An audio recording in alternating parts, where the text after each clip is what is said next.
In the heart of a bustling cityscape, a distinguished woman strode into the lavish lobby of the Pinnacle Hotel, a grand establishment that gleamed under the warm glow of plush chandeliers. Eloise Landry, a 48-year-old business mogul of African descent, emanated an aura of quiet strength that often left others bewildered. Wearing understated attire that included muted tailored trousers and a simple yet elegant cream blouse, she exuded a commanding presence that belied her discreet appearance. A well-worn duffel bag rested easily atop her shoulder, highlighting her preference for simplicity over extravagance.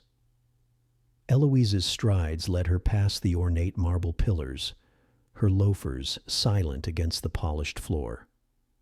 As she approached the front desk, a young guest services attendant absentmindedly tapped her pen against a keyboard. With an obligatory smile that didn't quite reach her eyes, the receptionist processed the necessary information for what she assumed was just another transient guest. "Good evening. How can I assist you today?" she chirped, though her gaze barely left the screen. "Eloise Landry," Eloise replied with a polite nod, hoping her name would spark a sense of recognition, but the attendant's brow furrowed slightly as she typed. "Let's see. Landry, I'm afraid I don't see your name anywhere in our bookings." Eloise's expression didn't falter, and she continued. "It's customary for you to hold a suite for me. This hotel is part of my portfolio, if you will." The receptionist's eyes narrowed, skepticism etched across her youthful face. "I'm truly sorry, but we have a full house tonight. You will need an official reservation to check in." Eloise felt the air shift, the tension palpable as the attendant's demeanor shifted. "I assure you, I am a guest here," she responded evenly. But beneath her calm exterior, simmering frustration threatened to boil over. She pointed to the engraved plaque on the wall, "The Pinnacle Hotel, owned by Eloise Landry." The young woman blinked, her confidence shaken for just a moment. Realizing her mistake and the gravity of her oversight, her smirk faltered as she leaned towards the desk phone. "I'll need to verify this with my manager." Across the lobby, a couple turned their heads, and a man seated nearby raised an eyebrow, sensing a silent drama unfolding. Eloise held her ground, a slow burn igniting within. She thought about proving herself with identification, ownership documents, or even board meeting minutes, but something deeper urged her to take another approach. Instead, she retrieved her cell phone, poised to make one critical call.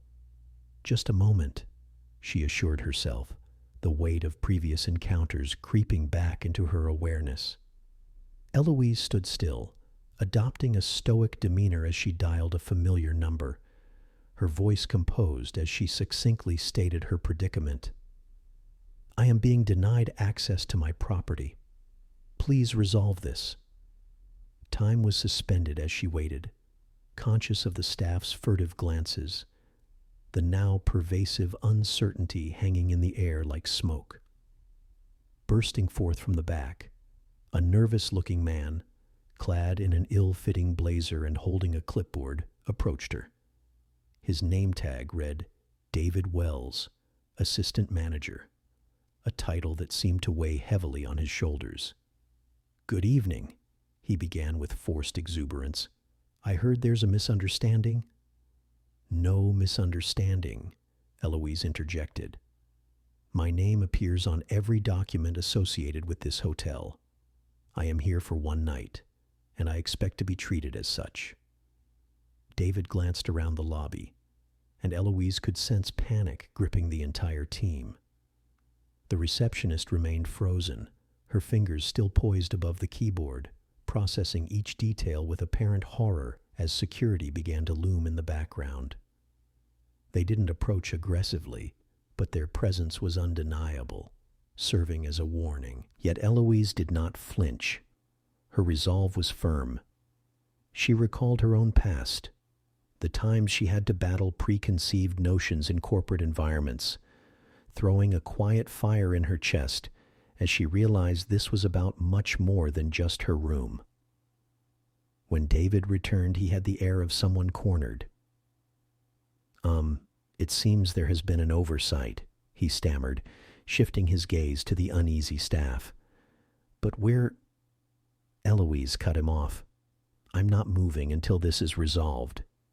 As her steely gaze held him in place, the receptionist's face turned pale. It became clear that reality had taken a sharp turn as the regional manager, a tall figure named Gerald Finch, entered the picture alongside his assistant Miranda. The mood changed as they too sensed the gravity of the situation, eyes widening as they recognized Eloise. "Eloise, Gerald began, but she raised a hand, stopping him mid-sentence. "I don't need an excuse, Gerald. I simply need a key to a suite." She lowered her voice, the calmness laced with authority that commanded the room. "Now." In response, he and Miranda exchanged a look, the weight of their previous assumptions crashing down around them. "Right. Suite 1502 has been cleared for your stay," Gerald stated, as the tension shifted from Eloise to the staff, rippling through them like an aftershock. "Good. I'll expect the standard amenities I've had in previous visits." Eloise spoke softly, but the power behind her words echoed, causing a ripple of anxiety amongst those who had just belittled her place in a space built on her own tenacity. When she finally reached the elevator, whispers trailed behind her, eyes widening as her identity sank in. She sensed the stares, the recognition, their acknowledgement of the woman they had doubted moments before. Eloise exited the elevator on the 15th floor. Her suite smelled of fresh linen and soothing lemon, a stark reminder of why she had built this empire in the first place. As she settled in, the echoes of disbelief and confusion lingered in her mind. This hotel was not just a property. It embodied her journey, the battles she had fought against whispers and skepticism. She took a moment of quiet reflection, sipping from a fresh espresso placed strategically on her desk, allowing herself to savor a sense of triumph. But the night wasn't over. A knock on the door brought a junior staff member holding another note of apologies. Eloise appreciated the gesture, but wanted more than just courteous acts. She wanted change woven into the fabric of how her employees viewed the world. Determined to act, she called an emergency meeting for first thing the next morning. The air was thick with tension again, as the assistant manager, receptionist, and HR representative, seated nervously, awaited her arrival in the conference room. Eloise entered with purpose, eyes steady as she assessed the room. Silence enveloped them. "Let's discuss why we are here today," she began, her tone firm and steady. "I'd like to understand how a simple introduction turned into an immediate doubt of my presence. I want to hear what happened last night through your eyes." The silence lingered, and the receptionist finally spoke up, her voice tremulous. "I just didn't expect someone like you to own the place." "Someone like me?" Eloise prompted, holding back the frustration that boiled beneath. "What does someone like me look like, Kayla?" Kayla hesitated, unsure of how to respond, the heat creeping into her cheeks.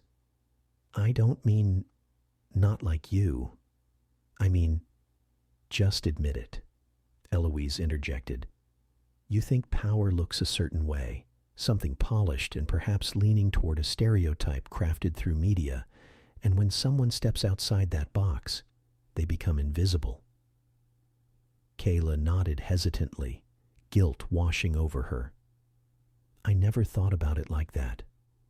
I'm sorry." "I don't need an apology," Eloise responded. "I need action." She continued, outlining her plans for inclusivity training, understanding how biases creep into everyday interactions and why it matters. As they continued to discuss the changes they needed to implement, Eloise could sense a shift, not only within the individuals present, but possibly in the hotel's culture as a whole.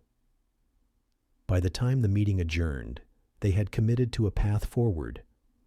In the days that followed, momentum continued to build, the team embarking on a new journey to ensure respect and recognition transcended appearances.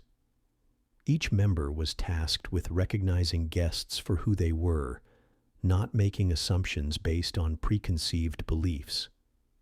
Eloise remained present. She began rotating among her properties under the guise of an ordinary guest, hearing their stories while providing feedback, ensuring each hotel represented the values she instilled. As she embarked on her travels, she carried with her a folded note Kayla had left, written with newfound awareness. It was more than an apology. It was a promise of commitment to change. This journey wasn't merely about her prerogative as CEO. It was about fostering an understanding that dignity and respect had to be woven into every interaction, ensuring that everyone felt seen and acknowledged. Ultimately, as she moved forward, the truth resonated deeply. It was not about proving herself again and again. It was about ensuring that narratives changed, that the spaces she created were ones where everyone, regardless of their background, was given credit for their existence. Through each hotel stay, every encounter, and every lesson learned, Eloise emphasized one fundamental truth. True power lies not in clout or privilege, but in the unwavering belief that everyone deserves a place, not just in someone's presence, but in their hearts and minds too. And with every step she took, she reminded not only herself, but all who crossed her path that everyone should strive to be seen, to embody the strength that comes from knowing their worth. In doing so, they could reclaim not only their own stories, but also the narratives of those who felt they had been overlooked. As she readied for her flight back home, Eloise knew she was leaving behind more than just conversations. She was igniting a sense of self-worth within a community that could foster true change and understanding. The world around her may move fast, but in every quiet moment she claimed, she created a ripple, one that promised to expand in ways she couldn't have foreseen, impacting lives beyond her own.